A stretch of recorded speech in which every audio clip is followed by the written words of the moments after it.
del genoma humano. El genoma humano es un proyecto que se hizo hace unos años atrás y que gracias a él, a ese proyecto, se descubrió el código genético. Y de ahí vamos a ver algunas enfermedades congénitas infecciosas. Bueno, entonces, como les muestro en la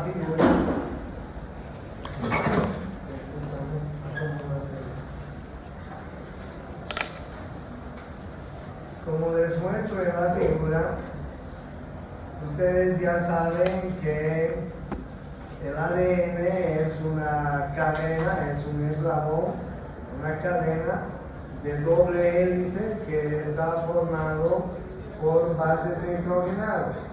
Ustedes tienen ahí las 4 bases nitrogenadas que forman este eslabón de doble cadena, ¿no es así? Ustedes saben también que un gen, ahí ustedes pueden ver un gen, es una secuencia específica de bases que determina una función o una característica que puede ser heredada.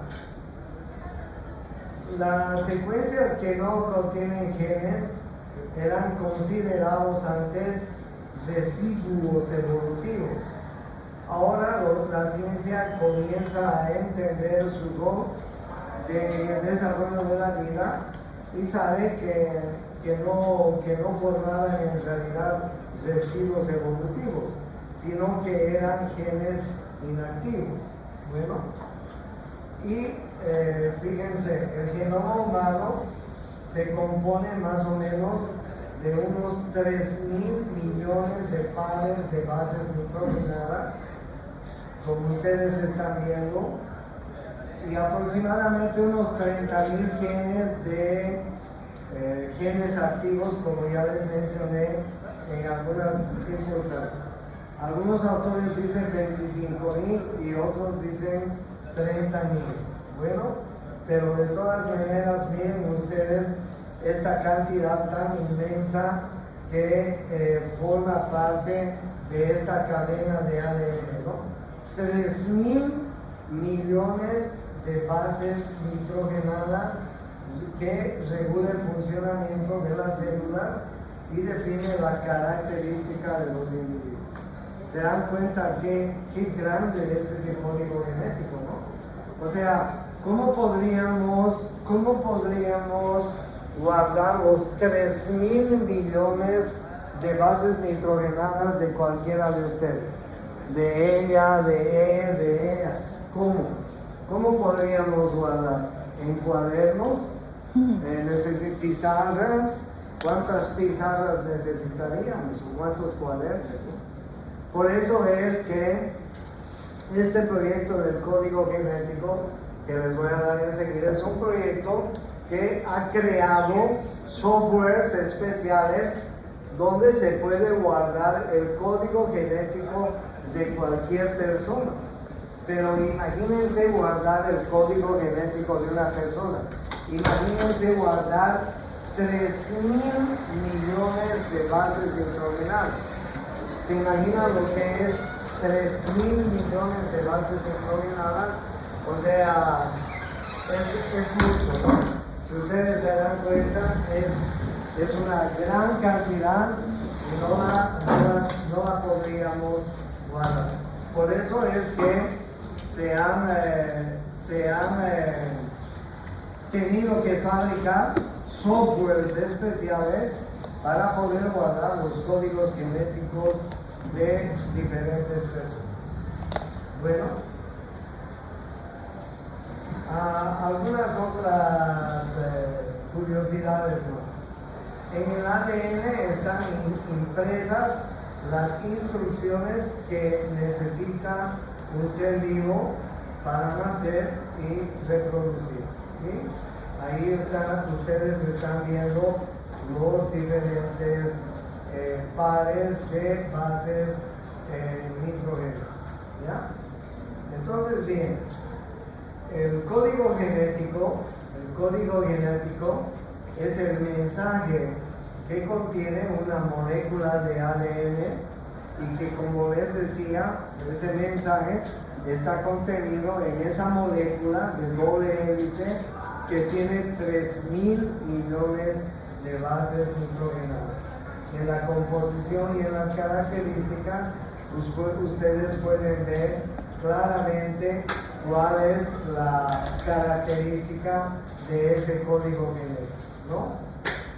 Bueno, lo interesante es que en el 2001 se anunció que se disponía del primer borrador del genoma humano. Por eso es ese chiste, ¿no? Un ángel le dice al Señor, nos descubrieron el código genético, ¿no? Y el Señor dice, malditos hackers, ¿no? Por el que se descubrió el código genético en el 2001. Y entonces, como ustedes están viendo, el código genético es la secuencia, como les decía, de 3.000 millones de bases nitrogenadas y del ADN en nuestras células. Bueno, algunos resultados obtenidos. Nuestro genoma tiene entre 25.000 a 30.000 genes.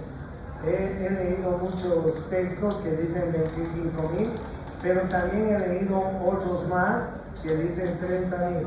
Me quedo con que hay 30.000 genes. Su tamaño, ya saben, es de 3.000 millones de bases nitrogenadas. El 99.99% de los datos genéticos son comunes a todas las cosas. Por eso es que cuando ustedes vean en alguna oportunidad, a diferentes personas que hay en el mundo, que son de color blanco, de color negro, de color café, de color amarillo, de lo que quieran, que son altos, bajos, gordos, feos, lindos, etc. Miren, el asunto es que el 99.99% de los datos genéticos son comunes a todas las personas, ¿ya? El genoma del chimpancé es igual al humano en más de un 98.5%. ¿Qué les parece? Es otro dato interesante, ¿ya? Bien, en noviembre del año 1997, la UNESCO aprobó la Declaración Universal sobre el Genoma Humano y los Derechos del Hombre, fijando 3 principios: la dignidad del individuo, cualquiera que sean sus características genéticas; el rechazo al determinismo genético; el genoma humano es un patrimonio de la humanidad.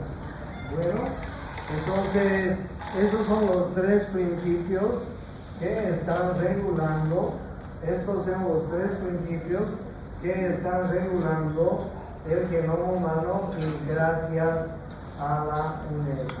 Bueno, pero hay controversias éticas, como ustedes pueden fijarse, con relación al código genético. Por ejemplo, corregir los defectos genéticos de forma que podrían transmitirse de generación en generación. Se puede hacer eso hoy en día con ingeniería genética, sí se puede hacer, pero es ético. Todavía no hay una legalización respecto a cómo manipular el código genético. Modificar la base genética de las células somáticas responsables de determinadas enfermedades.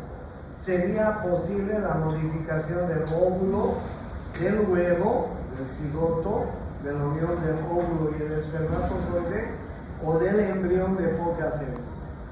Bueno, miren ustedes hasta dónde ha llegado, que se podría manipular el óvulo, el espermatozoide, el cigoto, el embrión con ingeniería genética, ¿sí? Pero ahí entran cuestiones científicas y también cuestiones religiosas, ¿no? porque todos ustedes saben que la mayor parte de la gente tenemos la idea de que somos producto de un ser divino y que no tendríamos que manipular el código genético. Pero bueno, si es para bien, tal vez podría ser aceptado, ¿no? Pero sin embargo, son controversias éticas que hay en la actualidad. El diagnóstico prenatal será más certero y alcanzará un número muy amplio de enfermedades. Esto agudizará la discusión ética sobre el aborto y el derecho a la vida del no nacido.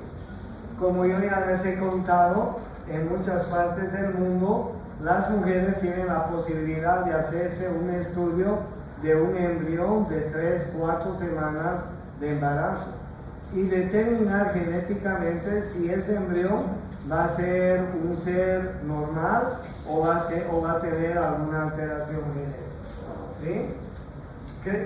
Y esto es lo más importante, ¿no? En relación a la controversia ética. Falta crear estructuras jurídicas, administrativas, sanitarias y sociales adecuadas para evitar abusos discriminatorios a portadores de enfermedades genéticas por parte de empresas laborales o de salud. Imagínense que un país empiece a conocer el código genético de sus habitantes. Imagínense que comiencen a marginar, ¿no? Estos son los habitantes de este país, estos de este lado tienen un código genético que están programados para tener enfermedades entre los 30 y los 50 años. A estos mejor no los tomamos en cuenta.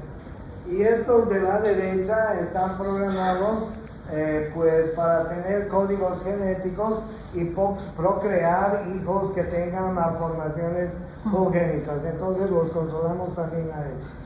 Y estos del medio son los mejores porque pues nos van a dar buenos resultados profesionalmente y además reproductivamente, ¿entienden? Entonces hasta se podría hacer eso. Por eso es la controversia ética que hay hoy en día con la manipulación de la ley, ¿no? Entonces tiene ventajas y tiene desventajas, como yo les estoy mostrando. Identificar y hallar los genes que causan enfermedades y dolencias físicas, esa es una gran ventaja. Permite el acceso a la información genética con el fin de crear vías de prevención, diagnóstico y tratamiento, curar enfermedades y determinar las predisposiciones de ciertas enfermedades, ¿ok? Y ahí ustedes tienen algunas desventajas, ¿no? No hay una regulación legal de los límites de la experimentación, viéndose afectadas las siguientes áreas: dignidad humana, derechos de los individuos, condiciones de las actividades científicas, el uso de los resultados obtenidos. Bueno, por eso es que a pesar de que se ha formado hace muchos años este proyecto del código genético y ha tenido un buen éxito porque han logrado identificar de forma total el código genético de las personas, todavía tiene controversias éticas que todavía están para ver si en un futuro podemos llegar con esto del código genético y podemos avanzar hasta dónde, ¿ya? Entonces fíjense que a pesar de que se ha progresado mucho con el código genético, pues tiene sus limitaciones, ¿ya? Hoy les voy a hablar de unas infecciones congénitas que se llaman las TORCH y ahora les voy a explicar por qué. Cuando ustedes sean médicos y cuando atiendan a embarazadas por primera vez, como yo ya les he dicho, por una cuestión de por una cuestión de mandato del Ministerio de Salud en nuestro país y en muchos países, se tiene que hacer diferentes exámenes a una embarazada. Se tiene que hacer hemograma para ver si esa embarazada no está con alguna infección, se ven los glóbulos blancos, se ven los glóbulos rojos, a ver si no tiene anemia, se busca el grupo sanguíneo, se busca el LH, se hace un examen de orina, se hace un examen de glicemia en ayuno. Pero también al mismo tiempo tenemos que identificar algunas otras enfermedades infecciosas que se conocen con el nombre de TORCH, que son infecciones congénitas, ¿ya? ¿Eso en embarazada? Claro, en embarazada. Si hay una embarazada que va por primera vez al control prenatal con cualquier médico, el médico tiene la obligatoriedad de hacer estos exámenes, ¿ok? A esa joven, a esa mujer que está embarazada y va por primera vez al médico. Pero dentro de los exámenes que yo les he mencionado, hay que hacer otros exámenes para identificar algunas otras enfermedades infecciosas congénitas y que reciben el nombre de TORCH. Como ustedes están viendo, TORCH corresponde a las iniciales en el inglés de toxoplasmosis, rubiola, citomegalovirus, herpes, HIV. Sin embargo, podrían también hoy en día y actualmente incluir algunas otras infecciones en los recién nacidos, como por ejemplo la sífilis, ¿sí? Entonces, TORCH viene de esa significancia que les estoy mencionando. Bueno, esto de los TORCH es un término acuñado por un científico que apellidaba Namías en el 1971. Ahora bien, ¿cuál es el problema de las TORCH? Que en conjunto tienen manifestaciones clínicas más o menos comunes. Y como ustedes están viendo en la figura, estas manifestaciones clínicas pueden ser microcefalia, pueden ser calcificaciones intracraneales, pueden ser exantemas, retardos en el crecimiento intrauterino, ictericias, hepatoesplenomegalías, concentraciones elevadas de transaminasas, trombocitopenias y muchos otros problemas que cada una de las TORCH va a ir presentando. Bueno, ¿cómo se transmiten las TORCH? Las TORCH se transmiten por tres vías. Pueden transmitirse por vía hematógena, es decir, por contagio a través de la sangre.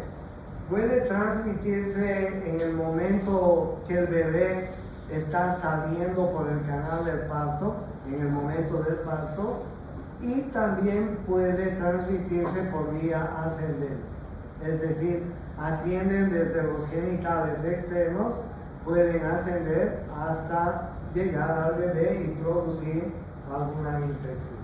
Bueno, entonces yo les decía que cuando estamos frente a estas infecciones y cuando el médico está haciendo el control, es muy importante anotar en la historia clínica de aquella persona que está embarazada la edad gestacional.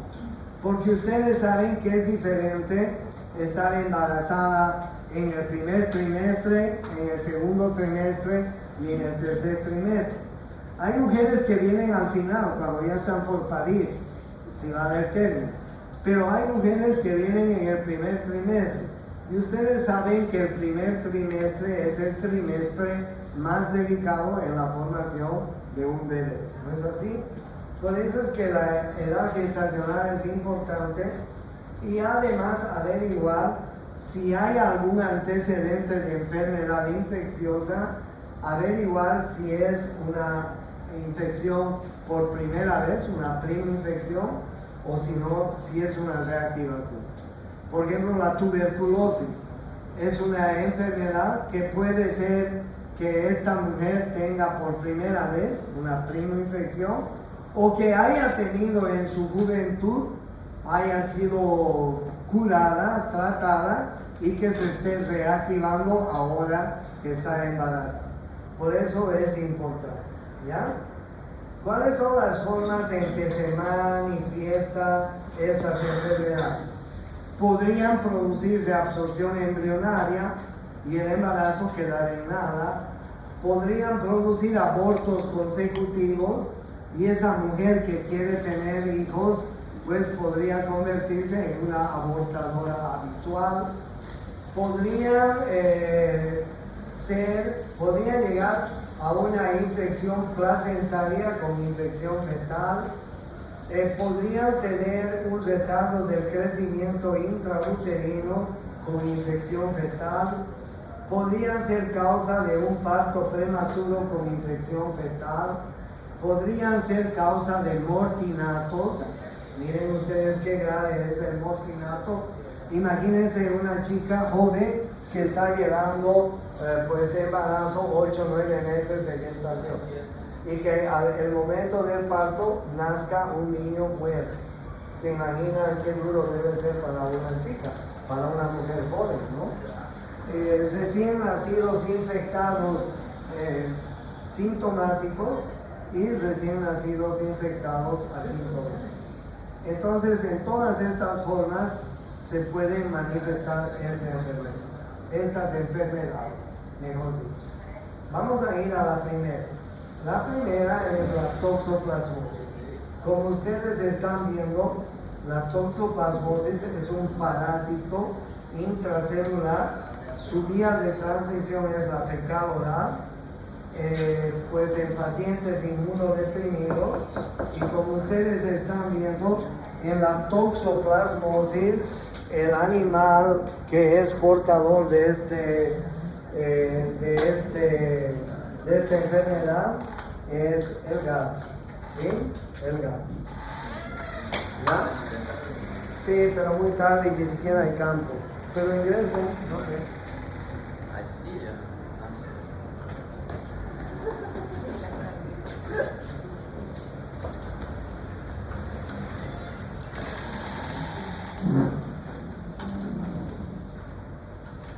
Bueno, entonces están viendo pero que la vía de infección es la fecal oral. Por esta vía de infección podrían infectarse otros animales caseros como ustedes están viendo en la figura, ¿no es así? Y entonces a través de esta vía podría infectarse una mujer embarazada, ¿sí? Podría producirse una infección. ¿Cuáles son las manifestaciones clínicas de la toxoplasmosis? En el primer trimestre, muerte y defectos severos. En el segundo trimestre hay una triada que es clásica de la enfermedad: hidrocefalia, calcificaciones intracraneales y coriorretinitis. Y en el tercer trimestre, los neonatos pueden ser sintomáticos o pueden ser asintomáticos. ¿Ok? Miren ustedes qué grave es la enfermedad, ¿no? En el primer, esta es la triada clásica que produce en el segundo trimestre, como les está mostrando en esta figura, ¿no? Miren ustedes, hidrocefalia, se tapan los ventrículos cerebrales, calcificaciones intracraneales y coriorretinitis que va a producir ceguera, ¿sí? Ese niño va a salir ciego, ¿ok? El diagnóstico se lo hace por la presencia del microorganismo en la placenta, en el suero, en el líquido cefalorraquídeo. Se buscan anticuerpos específicos. Se puede hacer un examen oftalmológico y además se puede sacar una tomografía buscando calcificaciones intracraneales, ¿ya? Hay tratamiento para la toxoplasmosis si es aguda, sí hay tratamiento, pero todos los medicamentos que se utilizan, que no les voy a decir que los aprendan, pues siempre tienen un riesgo, ¿no? Porque lo que nosotros decimos a la mujer embarazada, sobre todo en el primer trimestre, es que trate de tomar casi ningún medicamento, ¿no es así? Porque ustedes saben que en el primer trimestre ese niño se está formando. Entonces cuando la mamá nos dice, ¿puedo tomar algún medicamento para mis náuseas? No, no tomes nada, ¿no? O sea, a no ser que esas náuseas sean muy incoercibles y a no ser que haya la necesidad. ¿Se puede hacer tratamiento? Sí, pero mejor no hacer, ¿okay? Pero bueno, en caso de necesidad sí hay que hacer. La sífilis es una enfermedad que ha ido aumentando durante la última época en todo el mundo, porque primero ha ido aumentando la prostitución, porque segundo ha ido aumentando la falta de cuidado que tienen los jóvenes cuando tienen relaciones sexuales. No estoy hablando de los jóvenes que van a ser médicos, estoy hablando de los jóvenes de la población en general, ¿no es cierto? Ustedes saben que la juventud en general no tiene la educación sexual adecuada. Todavía sigue siendo un medio tabú en las escuelas esto de la sexualidad, cuando las niñas deberían pues tener una educación sexual muy bien marcada a partir de su primera menstruación, ¿no es así? Porque en cualquier momento esa niña va a comenzar a tener relaciones sexuales. Ustedes saben muy bien. Entonces la sífilis es una enfermedad de transmisión sexual producida por una bacteria que se llama el Treponema pallidum. Es una bacteria gram negativa que tiene esa forma que ustedes están viendo en el microscopio, una forma alargada. Es una bacteria gram negativa. El contacto y su transmisión es contacto directo con las lesiones, ¿sí? Pero también puede ser transmitida transplacentariamente. Miren qué interesante, ¿no? Las manifestaciones clínicas pueden haber síntomas precoces en los niños, como ustedes están viendo algunos síntomas acá, o pueden haber síntomas tardíos después de los 2 años de edad, ¿sí? Dentro de los síntomas tardíos que hay en la sífilis tardía están estos algunos de ellos que les muestro. Unos dientes de una forma muy especial que se llaman los dientes de Hutchinson. Unos molares también muy especiales metidos hacia adentro que reciben ese nombre. A veces tienen el paladar perforado, el paladar óseo, tienen queratitis intersticial muy marcada, tienen fisuras perivocales, tienen deformidad en la tibia, por eso es que se les llama tibia en sable, y a veces una nariz muy marcada que se llama nariz en silla de montar, ¿okay? Entonces la sífilis es una enfermedad también que va aumentando, va creciendo en frecuencia en todo el mundo, ¿ya? ¿Cómo se le diagnostica? Es muy fácil diagnosticar la sífilis. Hay un examen muy sencillo que se llama el GBRL. Es un examen microscópico de campo oscuro que se le conoce con el nombre de PDRL, ¿ya? Y también se pueden buscar anticuerpos contra el treponema, ¿ya? El tratamiento es muy sencillo para la sífilis. Si se la puede diagnosticar antes, el tratamiento es con penicilina. Miren qué interesante, ¿no? La penicilina que fue descubierta en el siglo pasado, en la primera mitad del siglo pasado, todavía nos sigue sirviendo a los médicos, ¿sí? aunque últimamente se ha reportado que hay muchos treponemas que ya son resistentes a la penicilina y los médicos preferimos utilizar antibióticos de amplio espectro mucho más potentes que la penicilina. Bueno, porque comienzan a haber treponemas que son resistentes a la penicilina. Bueno,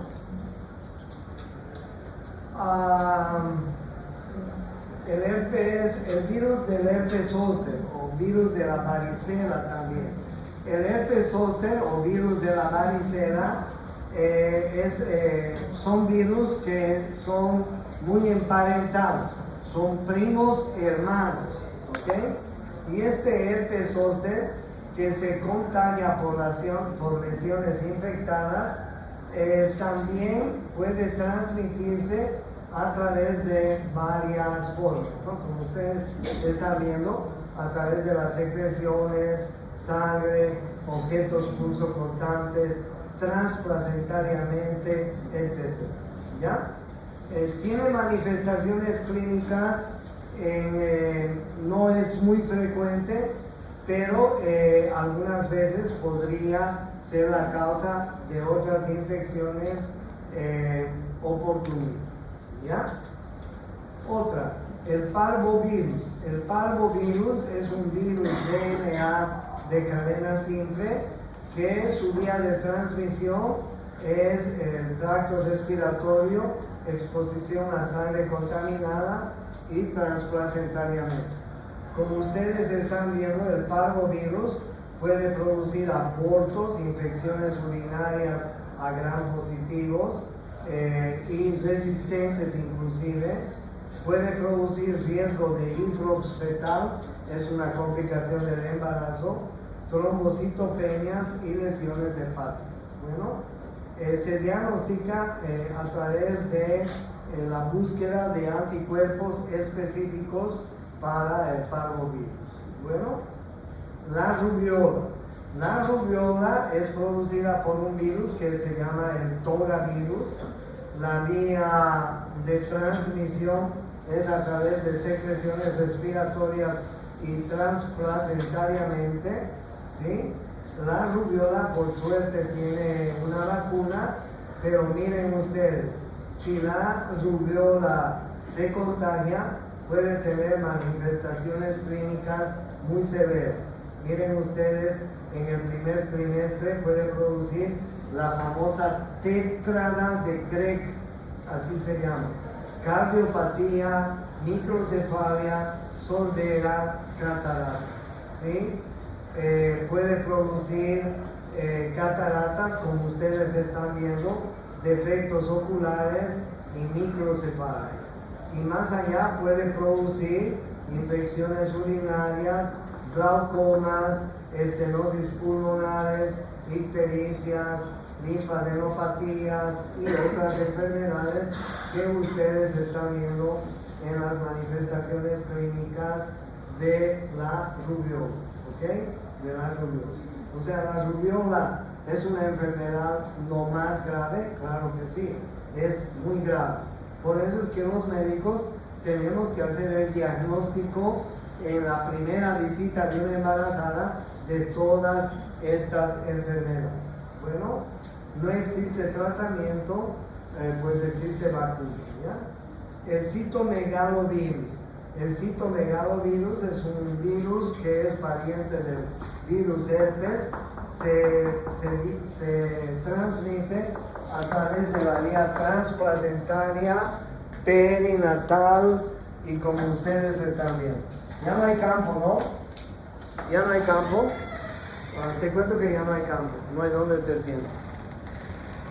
Lo siento. ¿O quieres estar parada ya?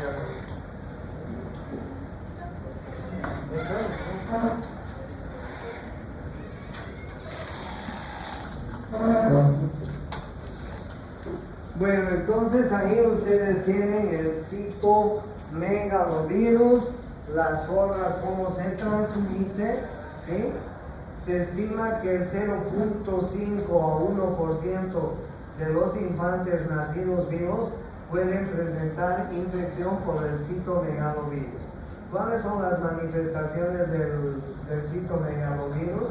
Hay manifestaciones en el sistema nervioso central, pueden haber manifestaciones en los ojos y además sorber, ¿sí? Como ustedes están viendo en la diapositiva, vean todas las manifestaciones clínicas que puede producir el citomegalovirus, ¿ok?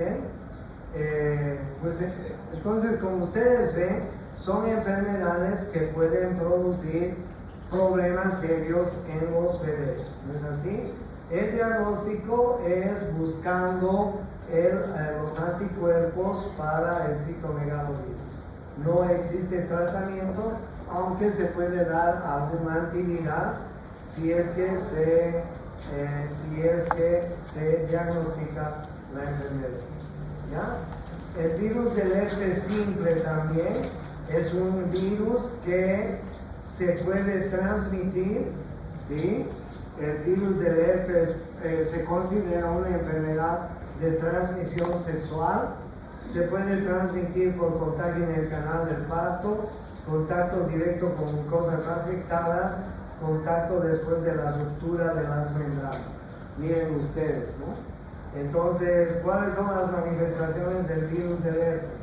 Irritabilidad, rechazo al alimento, letargo, vesículas en la piel, como ustedes están viendo, fiebre y hasta convulsiones, ¿ok? Entonces, el virus del herpes es una enfermedad muy frecuente también, ¿ya? Que se considera enfermedad de transmisión sexual. Bueno, entonces, como ustedes pueden ver, hay muchas infecciones de transmisión sexual. Vuelvo a la primera diapositiva. Hay muchas enfermedades de transmisión sexual que se las considera como las TORCH, ¿ya? Y no se olviden que las TORCH vienen de esta palabra que ustedes están viendo en la pizarra. Por eso es que cuando los médicos y cuando ustedes sean médicos de aquí a pocos años, pues ustedes van a tener la obligatoriedad, por una cuestión de rutina médica, de diagnosticar, de hacer el diagnóstico previo de cualquier enfermedad de estas que les he mostrado, ¿sí? Tienes que hacer o pedir exámenes para la hepatitis, para el virus herpes, para la sífilis, para el HIV, en fin, todas las enfermedades que les he mostrado, ¿sí? Porque uno no sabe si alguna de las mujeres que está viniendo embarazada a nuestro centro puede tener alguna enfermedad o no. ¿No es así? Ustedes saben que las enfermedades de transmisión sexual están aumentando en el mundo. Y yo ya les vengo repitiendo, ¿no? Muchas de las niñas jóvenes no tienen una buena educación sexual, no saben protegerse, que se hacen se hacen chicas que pueden tener relaciones con cualquier persona, no se cuidan y terminan con embarazos no deseados y a veces enfermedades no deseadas, ¿sí? Por eso siempre les digo a mis estudiantes, y ahora también les digo, ¿no? En la calle los hombres culitos vemos, enfermedades no sabemos. Las mujeres, bultitos ven, enfermedades no saben. Por eso hay que tener cuidado y hay que enseñar siempre a nuestros pacientes, a nuestra población, alguna vez que hagan una actividad de extensión universitaria y vayan a algún pueblo, siempre tienen que saber enseñar, ustedes que ya son estudiantes de curso superior en la universidad. Tienen que enseñar a la gente del pueblo, ¿ok? ¿Alguna pregunta? No. Ok, nos vemos.